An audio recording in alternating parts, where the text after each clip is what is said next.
teachers, good morning. Our program today is about Nutrition Month. So every July, we have this celebration of nutrition. So today, or this year, our theme is Nutrition Month 2025 sa PIPAN, sama-sama sa nutrition, sapat para sa lahat. So, ibig sabihin, food nutrition, security, maging priority, sapat ng pagkain, karapatan natin. So, ang kaning ko kanang pagkain, dili ni dato-dato, pobre-pobre. So, pobre o dato, kailangan natin na i-prioritize nato ang ating pagkain. So, there are kanang naidato nga, mayroon ta malnourished. Why? That dato is not eating the proper food to become strong or healthy.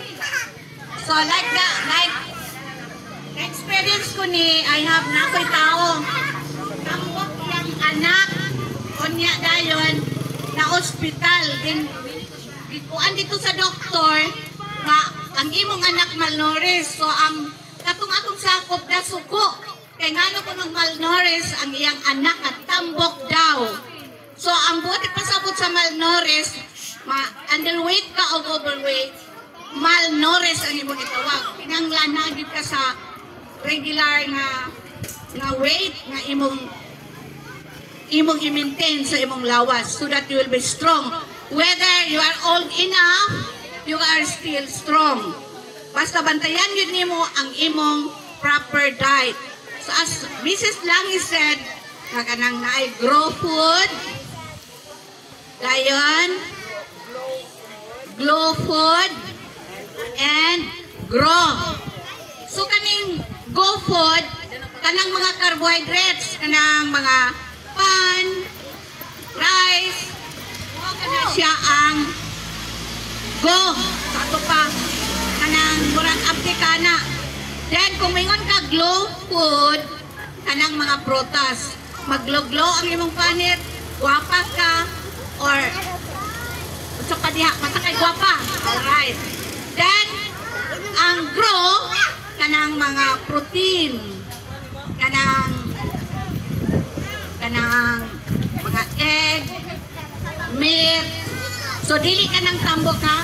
Karon dili kasad mo tambok, then bahay mo kang malnourished.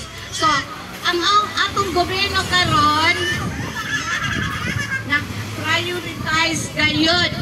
Kaya ang mga sakit karon sa tao, bisan batanon pa, maamin-on, tungod kay wala siya sa proper diet. Bisan unsa lang yang kaunon sa lifestyle karon. Kanang eating always in Jollibee, that is not good. Dili na maayo nga sige atong mga bata dalo na to sa Jollibee. Ang maayo kani sila tanan naa diri. Kunin ni pakaon sa inyong mga bata. Then junk food, you can let them eat junk food, not all the time, sometimes only. So mao kana ang gikuan sa gobyerno kay aron walay mga matay sa high blood, walay mga matay sa cancer, usak kanang mga sakit-sakit karon. Ingno nila nga sakit sa dato. Sakit sa dato tungod kay ang ilang lifestyle sa ilang eating dili pariha dire. So as I have said, dili dato-dato, dili pobre-pobre, kung i-prioritize gid nato ang atong pagkaon. So, kinanglan tunan ninyo yung anak pagkaon sa kamunggay, kaniyo nadaghan dire. Ayan, prutas. So, mahal man ang prutas, mahal ang mangga. Pagtanong mong mangga, yan ayaw ibaligya, tanan ninyo kaon, saging. So, kaya, ang nakaparat sa ato kay na kay mga tanong, dili pa kanon nato itong mga anak kay ibaligya lang nato. So, dili gyapon may strong ang mga bata, dili healthy. So, bantayan nga dili ma-high blood, dili sige kaong tambok. Dili sige kaong kan maintain your health all the time. Thank you.